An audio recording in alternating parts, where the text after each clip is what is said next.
Assalamualaikum warahmatullahi wabarakatuh. Alhamdulillahilladzi hadana lihadza wa ma kunna linahtadiya laula an hadanallah. Asyhadu an la ilaha illallah wahdahu la syarika lah wa asyhadu anna Muhammadan abduhu wa rasuluhu la nabiyya ba'da. Allahumma salli wa sallim wa barik ala nabiyyina Muhammadin wa ala alihi wa ashabihi ajma'in.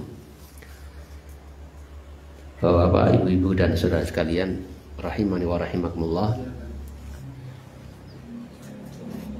Sekarang kita masuk dalam bahasan dakwah Nabi Shallallahu Alaihi Wasallam ke negeri Taif. Jadi sesudah kematian Abu Thalib, paman Nabi yang selama ini sejauh hidupnya menolong, membantu, bahkan sejak kecil mengasuh Nabi Shallallahu Alaihi Wasallam. Kemudian juga kematian Khadijah radhiyallahu anha, istri Nabi Shallallahu Alaihi Wasallam, yang juga tidak sedikit perannya di dalam dakwah dan membela, berkorban harta dan juga memberikan support kepada Nabi Shallallahu Alaihi Wasallam dalam menghadapi permasalahan dakwah ini, menjadikan Nabi Shallallahu Alaihi Wasallam merasa kehilangan, dan tahun kelahirannya itu dinamai dengan Amul Huzni, tahun kesedihan. Setelah meninggalnya dua orang yang dekat dengan Nabi Shallallahu Alaihi Wasallam ini, maka semakin keraslah gangguan dari orang-orang kafir Quraisy. Ya, semakin gencar, semakin keras, karena tidak ada yang disegani lagi. Maka mereka meningkatkan gangguannya, halangannya kepada Nabi Shallallahu Alaihi Wasallam, sehingga Nabi Shallallahu Alaihi Wasallam berinisiatif untuk berdakwah keluar Mekah, yakni di daerah Taif, yang kurang lebih dari Mekah itu ada sekitar 80 km dari Mekah. Nabi Shallallahu Alaihi Wasallam kemudian berangkat berjalan kaki ke negeri Taif, ke daerah Taif, ditemani oleh anak angkatnya, yaitu Zaid bin Harithah, ya, mantan budaknya dan sekaligus anak angkatnya, Zaid bin Harithah, datang ke negeri Taif dengan harapan yang besar. Mereka mau menerima dakwah Islam, mau memeluk Islam, mau menjadi penolong dan pendukung dakwah ini. Ketika sampai di daerah mereka, maka Nabi Shallallahu Alaihi Wasallam menemui ketua kabilahnya, ya, ketua sukunya di sana, yaitu tiga orang yang merupakan anak dari Amr bin Umair As-Saqafi. Jadi anak-anak ini menjadi tokoh-tokoh dari kabilah tersebut. Rasulullah SAW menghadap mereka, menyampaikan dakwah, mendakwai mereka, mengajak mereka kepada Islam, dan berharap ya menjadi penolong untuk dakwah ini. Namun ketiga-tiganya menolak dengan mentah-mentah. Di antara mereka mengatakan bahwasanya, di antara mereka ada yang mengatakan begini, apakah nggak ada Allah itu nggak ada orang lain yang Allah mau pilih kok kamu, gitu loh, sebagai bentuk penghinaan, pelecehan kepada Nabi Shallallahu Alaihi Wasallam. Yang satu lagi, saya nggak perlu ngomong dengan sampean ini, nggak perlu ngomong dengan kamu ini. Kalau benar kamu ini Nabi, wah, semakin besar bahayanya bagi saya. Itu jadi mereka menolak dengan keras sekali, dengan sikap melecehkan seperti itu. Nabi Shallallahu Alaihi Wasallam ya dengan sabar, kemudian beliau pamitan dan mengatakan kepada mereka, ya, apa yang kalian lakukan ini atau pertemuan kita ini tolong rahasiakan. Ya, tolong rahasiakan. Kemudian Nabi Shallallahu Alaihi Wasallam di Taif itu tinggal beberapa hari mendakwai orang-orang di sana. Mendakwai orang di sana, tapi tidak ada yang mau. Bahkan mereka mengusir Nabi Shallallahu Alaihi Wasallam. Mereka katakan, ukhruj min biladina, keluarlah kamu dari negeri kami ini, keluar kamu dari perkampungan kami ini. Seraya memerintahkan kepada orang-orang bodoh di antara mereka, ya, budak-budak, anak-anak kecil, untuk melempari Nabi Shallallahu Alaihi Wasallam, melempari, meneriaki Nabi Shallallahu Alaihi Wasallam. Ya kira-kira kita nggak bisa membayangkan, mungkin seperti ya anak-anak yang berkerumun kemudian mengatakan orang gila, mungkin kan begitu. Ya, sambil melempari, ya kan? Kalau di sini kan seperti itu, orang biasanya orang gila dilempari, ini sampai di beto-beto, teriaki gitu. Ya, jadi dengan kalimat-kalimat yang menghina, melecehkan sambil melempari batu. Sampai Nabi Shallallahu Alaihi Wasallam kemudian menghindar keluar dari Taif, ya, karena lempar-lemparan itu sampai terluka kaki Nabi Shallallahu Alaihi Wasallam. Sementara Zaid bin Haritha berusaha untuk melindungi Nabi Shallallahu Alaihi Wasallam dengan tubuhnya, hingga dia pun tidak luput dari terkena sambitan batu ini mengenai kepalanya sampai bocor. Zaid bin Haritha. Sampailah kemudian Nabi Shallallahu Alaihi Wasallam keluar dari Taif ini, kemudian beliau beristirahat di suatu kebun milik Utbah dan Syaibah, dua bersaudara, ya, anak dari Robi'ah. Dia Nabi Shallallahu Alaihi Wasallam kemudian berteduh di bawah pohon di sana di kebunnya itu sambil berdoa. Nabi SAW mengadukan keadaannya kepada Allah Subhanahu Wa Taala, ya, memohon maaf, memohon ampunan kepada Allah atas kelemahannya, atas ini diadukan semua kepada Allah Subhanahu Wa Taala dengan panjang lebar. Ketika Utbah ini dan Syaibah ini melihat Nabi, mendengar Nabi SAW seperti itu, kemudian dia menyuruh budaknya untuk memberikan Nabi SAW setangkai anggur. Nah, ketika Nabi SAW disuguhi itu oleh budak dari Utbah ini, kemudian Nabi SAW memakannya. Sebelum memakan beliau mengucapkan Bismillah. Kagetlah si budak ini, ya, Adas, yang namanya Adas ini kaget. Kata si Adas ini, ketika mendengar Nabi SAW mengucapkan Bismillah sebelum makan itu, dia mengatakan, Inna hadal kalam ma yaquluha ahlu hadhil bilad. Sesungguhnya ini ucapan yang enggak diucapkan oleh penduduk daerah sini gitu. Maka Nabi SAW bertanya, Min ayyil bilad anta? Kamu dari negeri mana? Kamu ini orang mana? Aslimu mana? Gitu. Wa ma dinuka, dan apa agamamu? Kemudian Adas menjawab, saya agama saya Nasrani, saya dari apa? Daerah Nainawa. Saya penduduk Nainawa gitu. Lalu Nabi Shallallahu Alaihi Wasallam ketika mendengar jawaban itu, Nabi SAW mengatakan, dari negerinya seorang laki-laki soleh, Yunus ibnu Matta. Berarti kamu dari kampungnya seorang yang soleh yang bernama Yunus bin Matta. Adas tambah kaget, tuh kok kenal gitu. Ya kok Adas tambah kaget, kok kenal Nabi SAW, kok kenal Yunus, terkenal Nabi Yunus itu, Yunus bin Matta. Jadi Adas kemudian malah kaget ketika Nabi menyebutin itu. Kata dia, tidak ada orang yang mengenal kata Adas ini, faqala lahu, dia berkata kepadanya, wa ma yudrika ma Yunus bin Matta. Apa yang kamu ketahui tentang Yunus bin Matta? Kok kamu tahu kalau Yunus bin Matta gitu? Qala Rasulullah SAW. Maka Rasulullah SAW menjawab, dzaka akhi kana nabiyyan wa ana nabiyyun. Kata Nabi SAW, iya saya tahu, dia adalah saudaraku, dia adalah seorang nabi, dan saya juga seorang nabi. Lalu Adas ini kemudian menyungkur dan mencium kepala Nabi Shallallahu Alaihi Wasallam, ya, mencium kaki Nabi Shallallahu Alaihi Wasallam, kemudian berunduk mencium Nabi, mencium kedua kaki Nabi Shallallahu Alaihi Wasallam. Ketika tuannya melihat itu, ya, ketika melihat itu dia mengatakan kepada saudaranya, itu budakmu itu sudah berpindah agama itu, katanya. Maka ketika Adas ini menemui tuannya, dia mengatakan kepada Adas ini, keduanya mengatakan kepada Adas ini, wahai haka, mahada, celaka kamu ini, apa yang kamu lakukan ini?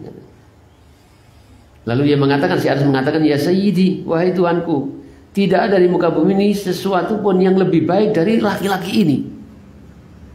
Jadi Adas ini menjawab ketika tuannya mengatakan, celaka kamu, apa yang kamu lakukan ini? Adas kemudian balik membantah omongan itu. Wahai tuanku, karena dia yakin, dia beriman, betul-betul yakin ini orang nggak jauh-jauh nggak kenal Yunus bin Matta.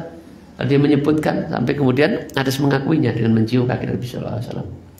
Wahai tuanku, tidak ada di muka bumi ini sesuatu pun yang lebih baik dari orang ini. Sungguh dia telah mengkabarkan kepada suatu perintah yang tidak diketahui kecuali oleh seorang nabi.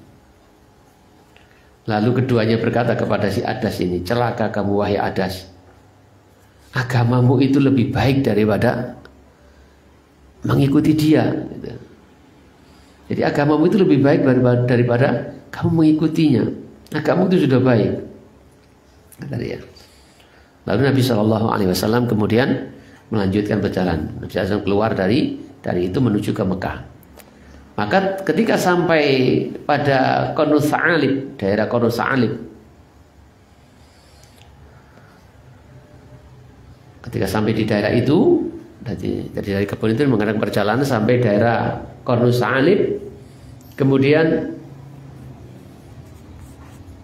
Allah Subhanahu wa taala mengutus kepada Nabi Shallallahu Alaihi Wasallam malaikat Jibril dan malaikat penjaga gunung untuk diperintahkan sesuai dengan apa yang Nabi SAW inginkan, perintahkan.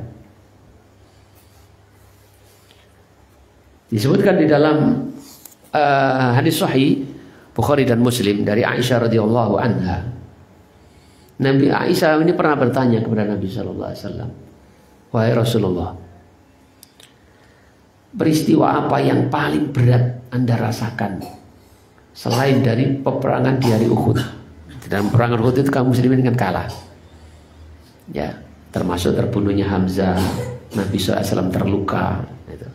Waktu sama namanya itu Khalid bin Walid masih kafir, panglima orang kafirnya Khalid bin Walid. Jadi kata Aisyah bertanya, wahai Rasulullah, apa yang paling membuatmu sangat bersedih, paling menderita selain dari hari-hari Uhud? Nabi SAW menjawab, aku mendatangi kaummu, berharap dengan harapan besar mereka mau menerima dakwah ini. Ternyata kaummu malah menyakitiku, gitu. Kurang lebihnya begitu. Malah mereka menyakitiku. Dan Nabi SAW kan dilempari tadi. Jadi ketika aku menawarkan kepada Ibnu Yalail bin Abdi Kalal, kata Nabi, dia tidak mau menerimaku seperti yang aku inginkan. Dia menolak dakwaku dan aku bersedih. Maka tidak ada yang paling berat kecuali saat maka aku tidak menyadari sampai kecuali ketika aku sampai di daerah Qarnu Tsa'alib itu. Jadi Nabi Shallallahu Alaihi Wasallam dengan penuh kesedihan sampailah di tempat Qarnu Tsa'alib, di mana dia mengangkat kepalanya, ada awan yang menaunginya, ternyata di sana ada Jibril dengan malaikat penjaga gunung. Jadi aku melihat ternyata di sana ada Jibril. Kemudian dia berseru kepadaku, innallaha qad sami'a qaula qaumuk, innallaha qad sami'a qaulu qaumika wa ma raddu 'alaika wa qad ba'atsallahu ilaika malakal jabal. lita'murahu bima syi'ta fihim. Kata malaikat Jibril, sesungguhnya Allah Subhanahu wa taala benar-benar telah mendengar perkataan dari kaummu dan apa-apa yang mereka menolakmu. Maka Allah Subhanahu wa taala mengutus kepadamu malaikat penjaga gunung untuk kamu perintahkan sesuai dengan kehendakmu pada mereka. Fanadani malakul jabali fasallama alayya. Kemudian malaikat penjaga gunung itu berseru kepadaku selain mengucapkan salam kepadaku, kemudian berkata, kemudian berkata, ya Muhammad, wahai Muhammad, dzalika fima syi'ta. Yang demikian itu sesuai dengan apa yang kamu kehendaki. In syi'ta an atbaqa alaihimul ahsabain.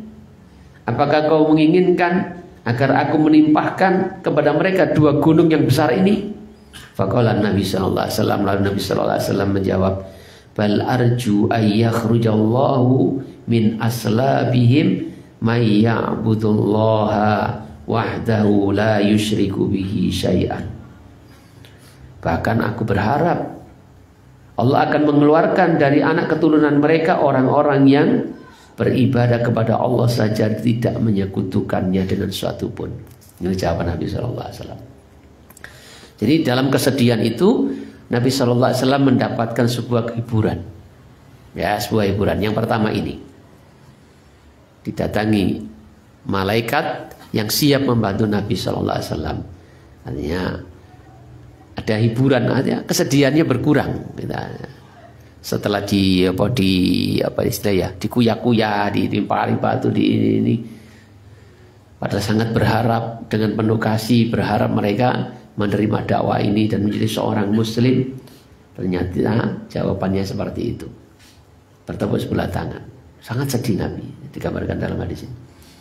Sampai kemudian Allah Subhanahu wa taala berikan suatu hiburan dengan malaikat yang siap membantu beliau, mendukung beliau. Seakan-akan kamu gak sendirian, kamu jangan khawatir. Ya Allah, Allah tidak marah gitu. Kemudian hiburan yang kedua adalah di waktu malam datanglah sekelompok bangsa jin yang mendengarkan bacaan Nabi Sallallahu Alaihi Wasallam.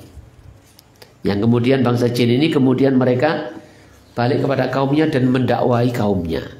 Sebagaimana yang Allah Subhanahu wa taala sebutkan dalam surat Al-Ahqaf, ya, surat Al-Ahqaf ayat 20 berapa ini? 23 sampai 29. Ya. Biasanya ayat ini dipakai untuk meruqyah wong kesurupan. Wa id sarafna ilaika nafara minal jinni yastami'unal qur'ana. Dan ingatlah ketika kami palingkan kepadamu, datangkan kepadamu sekelompok dari bangsa jin yang mendengarkan Al-Quran. Falamma haduru, maka tatkala mereka datang itu, qalu, mereka berkata, ansitu. Mereka berkelompok, bertumpuk-tumpuk begitu, saling mengingatkan dengan temannya. Qalu ansitu, diam. Gitu. Falamma qudiya wallau ila qaumim mundirin. Maka tatkala setelah selesai itu mereka pulang kepada kaumnya, memberikan peringatan kepada kaumnya, mendakwai kaumnya. Qalu, mereka berkata, ya qaumana, wahai kaumku, inna sami'na kitaban unzila min ba'di Musa musaddiqan lima baina yadayhi yahdi ilal haqqi wa ila thoriqim mustaqim. Mereka berkata kepada kaumnya, sesungguhnya kami mendengar kitab yang diturunkan sesudah Musa yang membenarkan terhadap apa yang ada di depan kita. Ada yang membenarkan Taurat, yahdi ilal haqqi wa ila thoriqim mustaqim, yang berikan petunjuk kepada kebenaran dan kepada jalan yang lurus. Ya qaumana ajibu da'i Allah wa aminu bi yaghfir lakum min dzunubikum wa yujirkum min adzabin alim. Wahai kaum kami, ya, sambutlah seruan kepada Allah Subhanahu wa taala dan berimanlah dengannya. Saya Allah akan mengampuni dosa-dosa kalian dan menyelamatkan kalian dari azab yang pedih. Wa man la yujib da'i Allah falaysa bimu'jizin fil ardi wa laysa lahu min dunihi awliya ulaika fi dhalalim mubin. Dan barang siapa yang tidak mau, ya, menjawab seruan ajakan kepada Allah Subhanahu wa taala, Artinya menolak, maka tidak ada kekuatan di muka bumi ini. Dan tidak ada baginya penolong selainnya. Mereka itulah orang-orang, mereka itu dalam kesesatan yang nyata. Ya ulaika fi dhalalin mubin, maka mereka itulah dalam kesesatan yang nyata. Ya, semoga ini didengarkan oleh bangsa jin untuk beriman kepada Allah SWT. Ya, kita nggak tahu, kita nggak bisa melihat. Ya, tapi setiap tempat pasti ada jinnya. Termasuk di rumah-rumah kita kan ada jin. Mereka tinggal di bumi ini kan. Mereka berkeluarga sebagaimana kita, beragama sebagaimana kita. Ya, semoga apa yang pendahulu-pendahulu mereka menyambut seruan dakwah ini ya juga diikuti oleh jin-jin sekarang ini. Jadi inilah hiburan kedua yang didapatkan Nabi Shallallahu Alaihi Wasallam. Di sana ditolak, di sini diterima. Bangsa jin menerima seruan Nabi Shallallahu Alaihi Wasallam ketika mendengarkan ayat-ayat Al-Quran yang dibacakan oleh beliau di salat malamnya. Maka kemudian setelah itu beliau kemudian meneruskan perjalanan menuju balik ke Mekah gitu. Tatkala dalam perjalanan ke Mekah ini berkatalah Zaid bin Harithah kepada beliau, "Kaifa tadkhulu alaihim wa qad ukhrijuk?" Wahai Rasulullah, bagaimana Anda masuk ke Mekah bertemu dengan mereka ini, padahal mereka itu benar-benar telah mengeluarkan kamu dari negeri Mekah, yakni orang-orang Quraisy itu. Faqala, lalu Nabi sallallahu alaihi wasallam menjawab, "Ya Zaid, innallaha ja'ilun lima tara farjan wa mahrajan wa innallaha nasiru dinahu wa madharu nabiyyahu." Wahai Zaid, sesungguhnya Allah akan menjadikan untuk apa yang kamu lihat berupa kemenangan, berupa kesuksesan dan solusi. Dan sesungguhnya Allah akan menolong agamanya. Wa innallaha nasiru dinahu. Sesungguhnya Allah akan menolong agamanya dan akan memenangkan nabinya. Jawaban Nabi SAW memberikan optimisme, harapan kepada Zaid bin Harithah yang merasa khawatir dengan sikap orang-orang kafir Quraisy nanti kalau balik lagi ke Mekah, sementara Nabi SAW telah dimusuhi dan dikeluarkan dari Mekah. Apakah mereka bisa menerimanya? Apakah mereka tidak menyakitinya? Zaid khawatir dengan keselamatan Nabi SAW yang lebih lebih ngeman Nabi daripada dirinya sendiri. Tapi itulah jawaban Nabi, jawaban seorang pemimpin yang memberikan optimisme, ya bukan pesimis. Jangan takut, kita masih punya Allah kan gitu. Sesungguhnya Allah Subhanahu wa taala akan menjadikan nanti apa yang kamu akan lihat berupa kemenangan, kesuksesan, jalan solusi, jalan keluar. Sesungguhnya Allah akan menolong agamanya dan memenangkan nabinya. Maka kemudian Nabi SAW masuk lewat kabilah-kabilah itu, ketemu dengan kabilah-kabilah di luar Mekah, itu sebelum masuk ke kota Mekah. Setiap kabilah yang ditemui, Nabi SAW dakwai dan meminta suaka kepadanya. Tapi tidak ada yang mau memberikan suaka, ya, kepada Ahnas bin Syarik. Mereka tidak mau juga, ya, mereka tidak mau memberikan suaka, perlindungan kepada Nabi SAW. Suhail bin Amr demikian pula. Kemudian kepada Mut'im baru Nabi SAW mendapatkan suaka, jaminan keselamatan dari Mut'im bin Adi. Ya, dia siap memberikan perlindungan kepada Nabi SAW. Dan orang-orang jahiliyah dahulu, orang yang sudah dilindungi oleh kaum itu dihormati. Artinya mereka tidak berani macam-macam gitu. Apalagi yang melindungi adalah orang kuat, yang backing itu orang kuat. Mereka tidak berani macam-macam. Nah, sikap baik dari Mut'im bin Adi inilah yang kemudian sangat berkesan kepada Nabi Shallallahu Alaihi Wasallam. Jadi walaupun dia mungkin belum atau tidak beriman kepada Nabi, Tapi dia punya jasa. Di antara punya jasa yang bisa kita baca sebelumnya dulu, pernah kita sudah baca, termasuk dia ini salah satu dari pemuda-pemuda tokoh-tokoh Quraisy yang menyobek perjanjian yang ditempelkan di Ka'bah. Kesepakatan memboikot Nabi dan keluarganya. Di antaranya adalah Mut'im bin Adi ini. Yang kedua adalah saat Nabi SAW pulang dari Taif ini. Ya, dia sendiri orang yang mau memberikan jaminan keselamatan, perlindungan kepada Nabi SAW. Ini sangat berkesan sekali kepada Nabi SAW. Sampai dalam perang Badar, sampai dalam peperangan Badar, di mana kaum muslimin mengalahkan orang-orang kafir. Banyak orang-orang kafir yang terbunuh dan tertawan. Kata Nabi SAW masih mengenang jasanya Mut'im bin Adi ini. Kata Nabi SAW, beliau berkata atau bersabda tentang tawanan perang Badar ini, laukanal mut'imu bin Adi hayyan, kalaulah sekiranya Mut'im bin Adi masih hidup, summa kallamani fi haula'i natna latarabtuhum lahu. Kalau seandainya Mut'im bin Adi ini masih hidup, kemudian dia berbicara kepadaku perihal mereka ini yang jadi tawanan ini, pasti aku akan lepaskan mereka. Kalau Mut'im bin Adi yang meminta.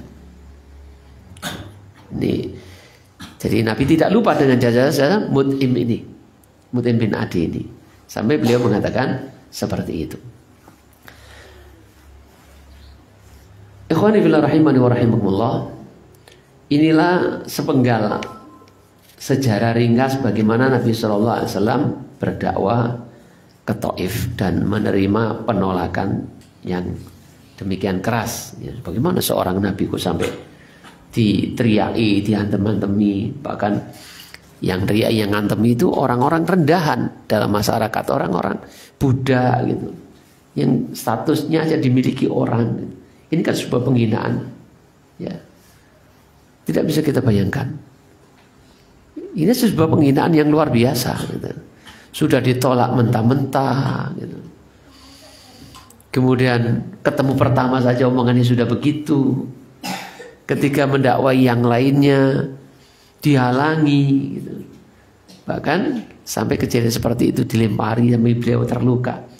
Bagaimana seorang nabi gitu, pemimpinnya para nabi bahkan gitu. Gitu. Bisa diperlakukan seperti itu. Kalau kita tahu pasti kita marah gitu. Kita akan melindunginya gitu. Seperti halnya Zaid bin Haris. Ya. Tapi demikian sabarnya Nabi SAW. Ya, kalau ada gangguan model yang kurang dari itu seperti yang kita rasakan, sesungguhnya tidak ada apa-apanya gitu. Bahkan malah membangkitkan semangat kita untuk terus hadir untuk mengaji gitu. Coba kalau nggak ada tantangan seperti ini, akhirnya kan kendu kan? Ya itu hikmahnya di antaranya. Gitu. Jadi memang apa ya? Dakwah ini ya, dakwah Islam ini akan selalu seperti itu. Ya, dakwah Islam ini akan seperti itu. Maka tidak heran ketika Nabi SAW diajak oleh Khadijah ke anak pamannya, siapa namanya? Waraqah bin Naufal, seorang ahli kitab, dan menceritakan kejadian apa yang dialami di Gua Hira. Maka Waraqah bin Naufal mengatakan, kalau seandainya usia saya menangis saat kamu diusir oleh kaum. Sampai Nabi kemudian bertanya, apa iya kaumku akan mengusirku, akan memusuhiku? Kata Waraqah bin Naufal, tidak ada seorang yang membawa seperti yang kau bawa kecuali akan dimusuhi oleh kaumnya, kecuali akan diusir dari kampung halamannya. Jadi ini suatu yang mesti terjadi. Ya, mestinya semakin begini kita semakin yakin apa yang kita lakukan selama ini berarti benar. Semakin banyak tekanan, permusuhan, berarti benar. Kita ini berada di jalan yang benar. Karena tidaklah, jangan hanya kita, Nabi saja begitu ketika membawakan risalah ini.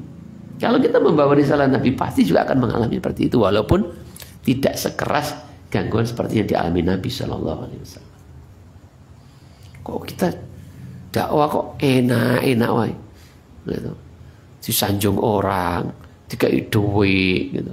Ditawari bojo ayu, gitu. Siap, dijemput, gitu. Berangkat dijemput sampai Paciru, mas. Ya. Wah, iki mana bener gak gitu sampaikan di jangan-jangan gitu ya. Gitu. Jadi ini mesti terjadi. Maka itu ada sebuah pelajaran bagi kita, gitu ya. Kalau ada seperti itu, barangkali saja kita khususkan kepada Allah. Barangkali dengan adanya tribulasi seperti itu. Kemennya ini bahasa nih, apa sih tribulasi? Artinya gangguan-gangguan seperti ini yang mesti ada dalam setiap dakwah Islam ini. Ya. Jadi kalau ada itu barangkali kita berkhusus kepada Allah. Allah ingin nambahi kepada kita kemuliaan gitu. Ya. Tidaklah mutiara atau emas itu akan jadi emas sebelum digodok dikasih merkuri baru napas. Tidaklah mutiara itu mutiara kecuali dia tersimpan rapat, harus dicari, dipencet-pencet dan sebagainya, duduk-duduk untuk menjadi sesuatu yang cemerlang, digosok dan sebagainya. Tiba-tiba itu mutiara. Berarti Allah Subhanahu Wa Taala mungkin ingin memuliakan kita dengan itu, ingin memberikan tambahan pahala untuk kita. Coba seperti misalnya kita nggak boleh ngaji di masjid, yang selama ini kita tidak ada keinginan, niatan untuk berhenti ngaji. Ya. Tidak ada terbayang atau mimpi kita akan berhenti ngaji dari masjid itu. Tiba-tiba suatu kejadian omongan kita dipakai untuk mengusir kita, sehingga tidak bisa ngaji di situ. Niatan kita akan tetap tercatat. Setiap hari kita ngaji di sana, insya Allah akan dapat pahalanya. Ya, mereka merusak dunia kita, kita merusak akhiratnya. Tapi sing ketok sing donya niki ketok luwih dominasi ngene awak dimuring-muring ini. Mestinya kan kita senyumin aja kan, mestinya begitu. Tapi menungsone awak iki cek durung iso koyo ngono iku durung iso gitu lho. Makanya ketika ada nasihat, bi umpamane sok ben iki masjid gak mlaku, sampe dikokon ngisi meneh. Sempat saya bilang sama sebagian teman, nek ati nih sampean gak kuat mendingan ojo. Jadi sebagian atau teman gak apa-apa gitu. Kembali lagi kalau ngomong, kembali lagi apa? Nek aku ojo, nek ati nih sampean gak kuat. Daripada nanti kena begitu lagi kemudian hatimu sakit gitu, hilang ikhlasmu, gak dapat pahala. Iwan ngelakoni. Nah, jadi dengan begitu kita berharap insya Allah dapat tetap pahala, karena tidak ada keinginan sedikit pun dari kita untuk berhenti ngaji dan berdakwah sana. Bahkan waktu kita yang mesti ngaji di sana bisa ngaji ke tempat yang lain, tambah pahalanya kan. Sana tetap tadi celengan, tetap celengan. Ya gitu. Ya itu faedah-faedah yang kemudian bisa kita ambil ketika sudah tenang. Muring-muringnya wis hilang. Ya gitu, baru ya Allah iya gitu. Tapi muka-muka ini hilang-hilangnya gue balik mana ganjaran itu. Makanya itulah manusia gitu. Ya manusia perlu tawasau bil haq wa tawasau bisa saling mengingatkan gitu. Tapi ini wayang ngono-ngono iki aja ngilingno sing sifatnya menggurui, pasti ditolak gitu.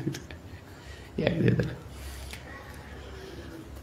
Jadi ikhwani wa akhwati fillah rahimani rahimakumullah, Bapak Ibu dan saudara sekalian muliakan oleh Allah Subhanahu wa taala. Insyaallah untuk faedahnya, untuk faedah yang bisa kita ambil dari perjalanan hijrah dakwahnya Nabi ke negeri Taif untuk membuka lahan dakwah baru, ya, berharap ada orang-orang yang mau menerima setelah mentok di Mekah. Mentok di Mekah tidak bisa berkembang lagi. Ini bisa kita jadikan ibro, pelajaran, dan untuk ahad depan insya Allah kita ambil faedah-faedahnya yang tertulis dalam kitab ini. Selain juga mungkin hal-hal yang kayak tadi kan spontanitas kita dapatkan dari membaca ini gitu.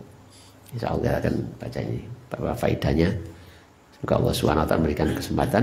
Mari kita tutup dulu dengan doa kafaratul majelis. Subhanakallahumma wa bihamdika asyhadu an la ilaha illa anta astaghfiruka wa atubu ilaik. Assalamualaikum warahmatullahi wabarakatuh.